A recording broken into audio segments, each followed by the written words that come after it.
अस्सलाम वालेकुम नाज़रीन, लंदन से मैं हूं अमजद चौधरी। नाज़रीन, मेजर रिटायर्ड आदिल राजा के बारे में इस वक्त पाकिस्तान का जो मीडिया है वो ये ख़बर दे रहा है। एक दो जगह पे मैंने सुना है कि जनाब आदिल राजा को गिरफ़्तार कर लिया गया और उनकी मिसेस को भी गिरफ़्तार कर लिया गया। यानी हमारे मीडिया की हालत ये है, हालांकि सब मीडिया हाउसेस के यहाँ पे सोर्सेज मौजूद हैं, लेकिन बग़ैर कंफर्मेशन के पाकिस्तान में जो एक सनसनी फैलाने के लिए या लोगों को डराने के लिए इस तरह की ख़बरें जो हैं वो प्लान की जाती हैं। मेरी इतला के मुसद्दक़ा इतला के मुताबिक आदिल राजा जो है कल रात इन्वेस्टिगेशन के बाद, जो मैंने पहले भी कहा था अपनी ख़बर के अंदर कि उनको एक इन्वेस्टिगेशन का हिस्सा बनाया गया है हुकूमत पाकिस्तान की तरफ से, जो इल्ज़ामात उन पर लगाए गए थे, जो यहाँ की अथॉरिटी पुलिस को जो कंप्लेन की गई थी उसमें वो इन्वेस्टिगेशन का हिस्सा थे। और ये भी मेरी मुसद्दक़ा इतला है कि वो बगैर किसी चार्जेस के उनको रात को जो है उनको रिलीज़ कर दिया गया था और अपने घर में अपने बच्चों के पास जाके उन्होंने रात गुजारी।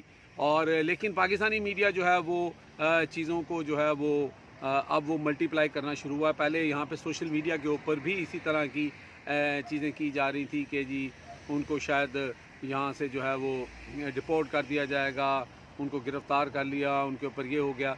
यहाँ पे कानून जो है वो अपना रास्ता अपने तरीके से बनाता है।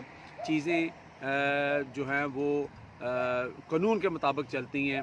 अगर किसी शख्स ने कोई जुर्म किया है उसकी पहले पूरी इन्वेस्टिगेशन होती है, उसकी पूरी जो सबूत जो हैं उनको इकट्ठे किया जाता है, उसके बाद जाके जो है कोई एक्शन या इस तरह एकदम से पर्चा करके किसी को गिरफ़्तार किया जाता है।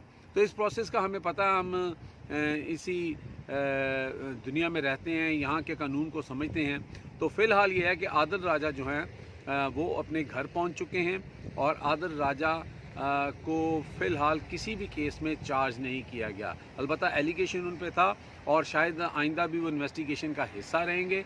कल क्या होता है क्या नहीं होता इसके ऊपर मैं तबसरा नहीं कर सकता, लेकिन अभी इस मोमेंट में आदिल राजा अपने घर में मौजूद होंगे। मेरी उनसे कोई राब्ता नहीं है, लेकिन जो मेरे सोर्स हैं वो बहुत स्ट्रॉन्ग हैं। उन्होंने मुझे जो बताया है वो मैंने आप तक पहुंचा दिया। अब तक के लिए इतना ही। देखते रहे मेरा channel hit list by Amjad Chaudhary.